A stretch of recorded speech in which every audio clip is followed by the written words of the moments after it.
Europe 1. Europe Matin, Patrick Cohen. Le vrai faux donc avec vous. Bonjour Géraldine Vosner. Bonjour Patrick, bonjour à tous. Et la SNCF sous le feu des critiques. Ces dirigeants étaient convoqués hier au ministère des Transports pour s'expliquer sur les pannes qui ont plombé les gares parisiennes en décembre. Les clients sont exaspérés, mais le patron du groupe, Guillaume Pepy, reste droit dans ses bottes. Si 0,3% des TGV japonais sont en retard contre plus d'un TGV français sur 10, il l'affirme, ce n'est pas mieux ailleurs. Le Japon, c'est le plus beau pays du monde pour les trains. Oui. Simplement, c'est juste 2 fois plus cher qu'en France, au kilomètre. Et moi, je pense que les Français ne sont pas prêts à payer encore 2 fois plus cher. Le TGV 2 fois plus cher au Japon, c'est vrai ou faux ? C'est faux, Patrick, et je vais vous le démontrer. Même s'il est difficile d'établir un chiffre, les tarifs en France sont un tel fouillis que l'Union internationale des chemins de fer a renoncé à les évaluer.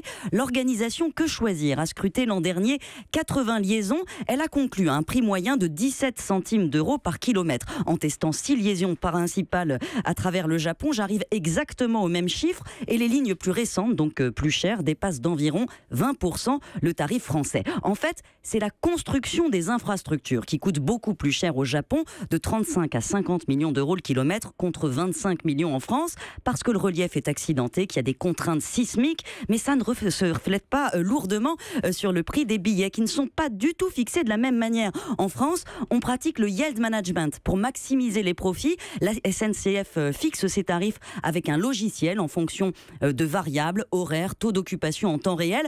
Plus la demande est forte, plus les tarifs augmentent, ça donne ce spectre très large de tarifs différents. Alors qu'au Japon, le prix est fixe. Il y a des heures creuses, des heures pleines qui ne peuvent pas varier de plus d'1,50 €. Et il y a des abonnements pour payer moins cher. On ne fait jamais d'affaires, mais les tarifs sont clairs. Et pas beaucoup plus élevés finalement ? Non, ils le sont même moins si l'on prend en compte les coûts cachés. Car en France, les collectivités ont subventionné notre réseau en échange de dizaines de dessertes. Résultat, il est tentaculaire et structurellement, j'y arrive, pas rentable. L'entreprise qui le gère croule sous une dette énorme et le groupe SNCF qui l'exploite est lourdement subventionné pour survivre. L'État lui achète 7 milliards de produits et services, paye pour sa maintenance, finance une partie des retraites de son personnel. Bref, tout ça pèse dans le budget des Français. Alors qu'au Japon, l'État a construit le réseau puis l'a revendu en 87 à 6 compagnies privées. Il finance toujours les nouvelles lignes contre redevance, mais les sociétés ne touchent pas un sou pour leur fonctionnement. Elles se gèrent.